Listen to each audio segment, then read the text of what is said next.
Suruk udah suruk loh? Belum suruk? Oh, jam berapa sih suruk? 5.45. Nah, ini kenapa saya tanya suruk? Penting kita paham waktu suruk, Pak. Jangan sampai ada anak kita ini belum bangun di rumah. Ini kenapa saya tanyakan suruk? Penting bagi kita tahu suruk. Suruk itu batas akhir sholat subuh, Pak. Nabi katakan begini, ya Allah Subhanahu wa ta'ala dalam surat Maryam. Wa nadau min ba'dihim khalfun adaa'us shalah wattaba'us syahawat wa sawfa yalqawna ghayya. Ada orang-orang itu salat subuh, tapi Allah masukkan ke jurang neraka jahanam namanya ghayya. Kenapa? Dia salat subuhnya di luar waktu subuh, Pak. Wattaba'us syahawat, ngikutin syahwat, ingin tidurnya. Wa sawfa yalqawna ghayya, maka dia akan dimasukkan jurang neraka jahanam namanya ghayya. Buka tafsir apa ghayya itu? Ghayya itu neraka jahanam yumla bisadidi ahli nar, dipenuhi dengan darah dan nanah penghuni neraka. Dalamnya berapa? 70 tahun, Pak. Kalau ada orang dicemplungkan 70 tahun lagi nyampe. Maka jamaah, kalau ada anak kita syuruk ini belum bangun, musibah ini.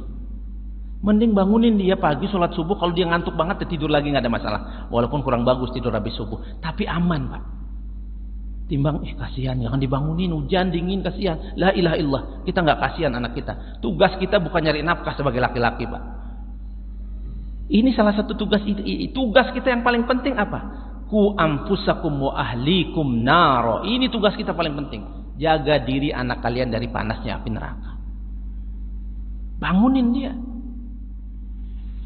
Maka suruh anakmu sholat dari umur 7 tahun. Wadribuhu alaiha wahum abna asyar. Pukul dia kalau umurnya udah 10 tahun nggak mau sholat. Pukul, tentunya pukulan jangan yang menyakiti, Pak. Gebuk pakai kursi, jangan. Yang dimaksud ad-darbu di situ bisa memberikan pelajaran artinya. Nggak sholat subuh uang jajan, nggak ada hari ini uang jajan. Nah, dia mikir tuh nanti tuh.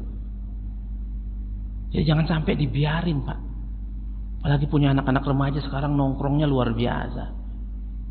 Di tempat-tempat game itu, Pak, Masya Allah, anak-anak muda itu, ya Allah ya Rabb, nggak lupa waktu dia itu. Main game luar biasa. Tengah malam masih main game, waktunya sia-sia. Coba lihat di dekat Rafflesia itu ada dulu, nggak tahu masih apa nggak sekarang. Saya kalau berangkat ngisi pengajian daerah Tambun itu berangkat jam 2:30, jam 3 itu penuh, Pak, anak muda semua main game. Dan rata-rata yang begitu udah bablas subuhnya, udah bablas subuhnya. Terakhir satu hadis Nabi Muhammad SAW mengatakan, man taraka salata amdan uzziba fin nari jahannam haqban. Siapa yang meninggalkan salat satu kali saja, misalnya subuh, maka Allah sudah berhak menyiksanya di neraka jahanam haqban. Satu ahqab. Haqbun itu jamaknya ahqab. Ada di surah An-Naba, labisina fiha ahqab. Buka nanti tafsir yang rata-rata punya buku Ibnu Katsir di rumah. Kalau nggak punya, buka di YouTube atau buka di googling. Apa artinya ahqab? Ahqab itu qit'ah minal waqt, potongan-potongan waktu. Berapa satu potongan waktu itu di neraka? 800 tahun, Pak. Paling sedikit itu. Jadi kalau ada anak kita, istri kita tinggalin sholat satu kali, 800 tahun dia disiksa. 2 kali, kali 2, Pak. Jadi jangan sholatnya suka-suka kita. Kesiangan. Ya beda lagi kalau masih kecil. Kalau sudah di atas 10 tahun, jangan. Begitu juga para istri ini. Saya dari kemarin mikir, kenapa ya perempuan itu banyak di neraka. Ternyata kita temukan jawabannya. Perempuan itu paling sering lalai sholat, Pak. Lalai. Ini bapak bisa jadi yang tanggung jawab nanti.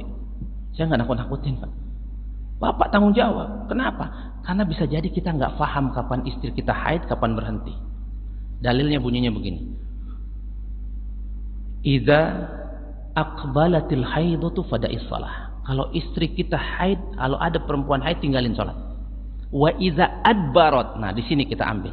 Ketika haid itu berhenti, faghsili anki dama wasalli. Langsung bersihkan darah, cuci, kemudian sholat. Sholat apa yang masih ada pada waktu itu? Lakukan sholat itu. Cuman prakteknya begini kebanyakan, Pak. Istri kita berhenti haidnya zuhur, nanggung tar aja mandi habis asar. Bener nggak, Pak?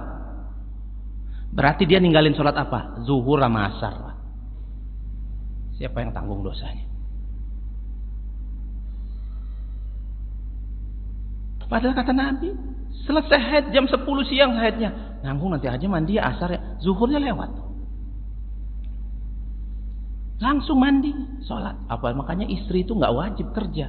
Karena bisa jadi dia pas baru masuk kantor, nyampe kantor sudah kering dia, sudah berhenti haidnya. Kadang dia malas mandi di kantor. Saya pernah ngisi pengajian di kantor, nyampe ini ibu-ibu nggak ada yang terima, Pak. Saya bilang terserah ibu-ibu. Masa saya harus mandi di kantor, Pak? Masa harus bawa? Saya bilang mandi wajib itu dalam syaratnya cuma 2, saya bilang. Niat, seluruh tubuh kena air, nggak mesti pakai sabun. Sholat. Cuman rata-rata nggak mau, kenapa? Ah nanti aja asar. Zuhurnya gimana? Ada perempuan berhenti haidnya malam jam 8 misalnya, setengah 9. Dia tahu tuh, karena dia sendiri yang tahu dia berhenti haid. Waktu sholat isya sampai jam berapa? Sampai jam 12. Sholatul isya kata Nabi ila nisfil lail, sampai tengah malam. Dia masih terjaga, masih ngobrol. Nggak sholat isya dia. Dia mandinya mau subuh. Dia ninggalin 1 isya, 1 ahqob lagi. Setiap bulan kalau dia tinggalin 2 sholat, 1 sholat, kalikan berapa 1 tahunnya, kalikan berapa seumuran dia. Ini kita harus pahamkan anak istri kita, Pak.